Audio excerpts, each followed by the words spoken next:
certainly, as we discuss some of the things about building a winning team, I think the most important thing that you can begin with as a leader, and I'll give you some example, is have a sense of mission. You can't say something without passionately being invested yourself as the leader of the group. You have to demonstrate and illustrate at every possible portion of your presentation at all times during the course of your involvement with a group. You are the leader. You have very important influence on the group of people that are going to help you make this happen.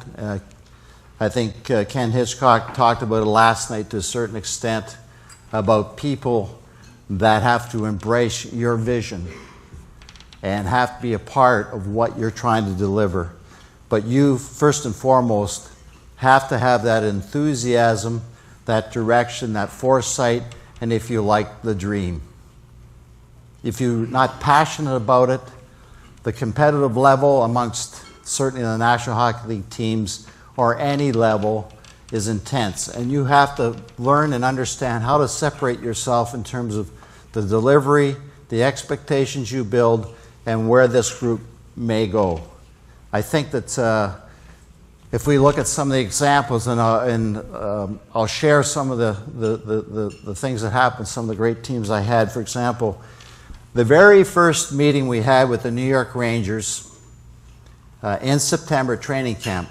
It was in Rye, New York at our training facility. And I wanted to build an expectation for this team. The New York Rangers in the biggest city in North America, and what we expected from each other, what we should expect in terms of a response from a major city to major city, and what we want to do in terms of achieving that goal.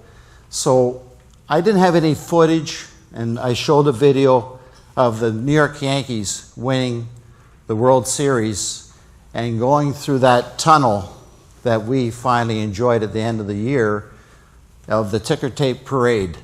And as I'm showing it, Mark Messier is sitting this far away from me with the entire group. He's in the front row. And I look down and he's crying. And right there I said to myself, we've got a chance.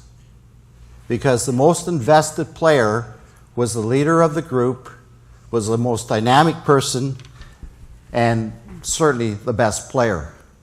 And after the meeting was over, I said, Mark, why were you weeping? He said, nobody has come here and talked about winning the Stanley Cup. No coach before you. Nobody in the locker room would talk about winning the Stanley Cup. He wanted to hear that. He wanted to embrace that. He wanted the rest of the group to live it with him. And that was the beginning. Right from that very moment, that was what was set the tenure. Now, he's a man of experience. He's won the Cup many times. A few of the players in the room had won the Cup, certainly a support group.